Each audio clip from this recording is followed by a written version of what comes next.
Bill Halter, he's the lieutenant governor in Arkansas, and he has declared his candidacy against Blanche Lincoln for the Senate seat in Arkansas.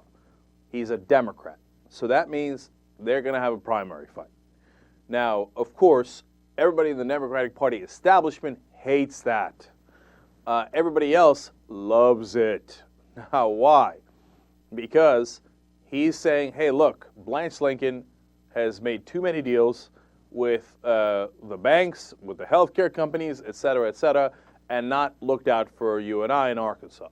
And so he's running, in essence, not necessarily even to the left of her, but in a more populist stance. Hey, you know what?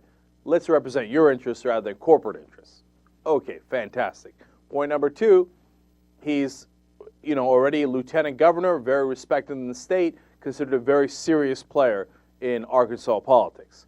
So he's coming for her. Okay. Now, of course, who's the first to step up to her defense? The Obama administration. Obviously, of course. So, oh, no, Blanche Lincoln. She hasn't really voted with us on anything, but who cares? No, we must protect her. No. You can't have a progressive in Arkansas. You can't do it. No. You either have to have a conservative Republican or a conservative Democrat. And as Jane Hamsher points out in something she wrote today, I've pointed out only a million times, Blanche Lincoln and people like her are not conservative. They're not conservative or liberal. They're corporatists.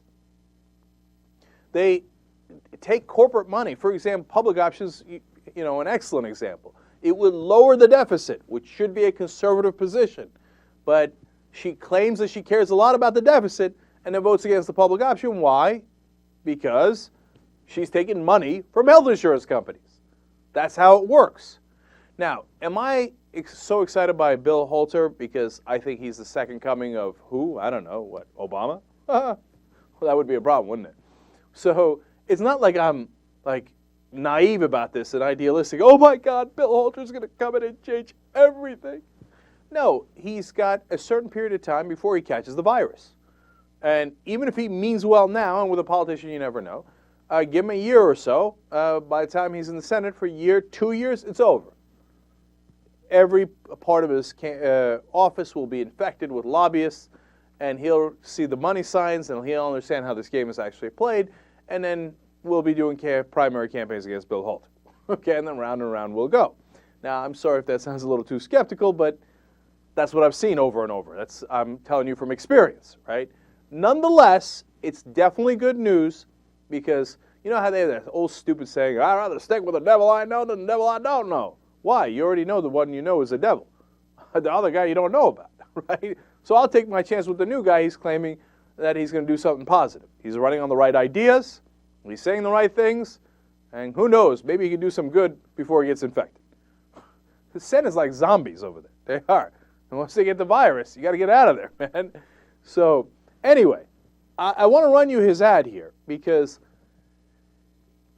you're going to get the classic politician stuff here. You're going to see the pickup truck, and you're going to see his old house, etc. And he's going to be talking into the camera.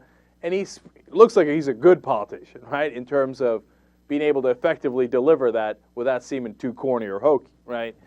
But listen to what he's saying, too, because I was encouraged by what he's saying. So let's watch. I'm Lieutenant Governor Bill Halter, and I grew up in this house on Scenic Hill in North Little Rock. I'm running for the United States Senate because Washington is no longer working for this neighborhood or for families all across Arkansas. Washington is broken, bailing out Wall Street with no strings attached while leaving middle-class Arkansas taxpayers with the bill, protecting insurance company profits instead of protecting patients and lowering health costs, gridlock, bickering, and partisan games while unemployment is at a 25-year high. Enough's enough. It's past time to put more Arkansas values in Washington. This is where my parents taught us their values: hard work, helping your neighbor, and faith in Almighty God. Like most Arkansans, my mom and dad worked hard to make sure that my brother and sister and I had every opportunity to succeed. Growing up, I worked all kinds of jobs: mowing lawns, delivering newspapers, bagging groceries at this Kroger. The good folks here even helped me go to college. Working in President Clinton's budget office, our team balanced the federal budget for the first time in 40 years.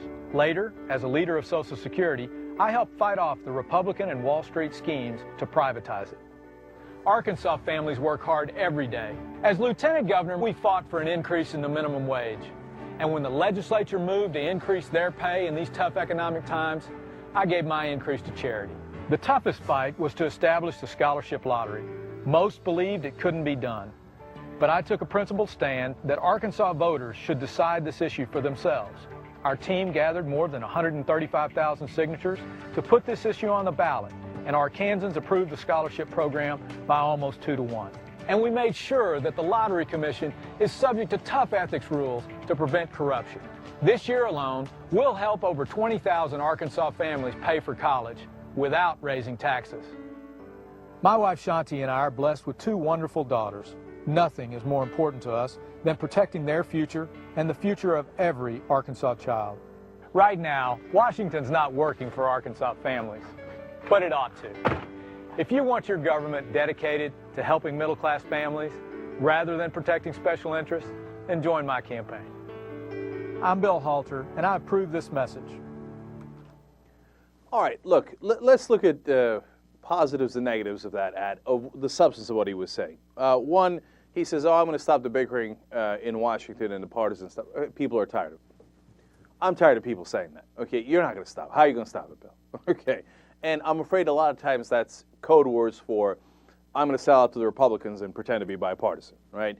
Now, the more conservative state you're from, that's the more likely that that is a code word for I'm going to vote with the Republicans. Okay, so I was a little worried about that. But then he had some stuff that was in the middle. He's against the bailouts, but that's easy. It's easy to say you're against the bailouts when you weren't in the government, and that's neither a Republican or a Democratic position necessarily, right?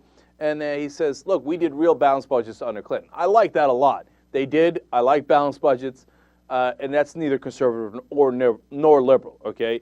But the reason that I was slightly excited is he made a big emphasis about how he stopped the Republicans from privatizing Social Security and Medicare. Now, that's more of a populist stance, and that's, hey, look, I'm going to protect you and progressive campaign policies that have worked in the past. And then, I'm for the middle class and against the special interest. Easier said than done, but at least he's saying it, right? And we know Blanche Lincoln is not for the middle class. We know she's for special interests.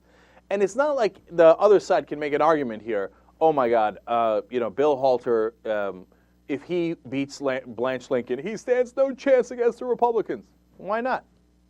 He's a lieutenant governor. He's a popular politician in the state.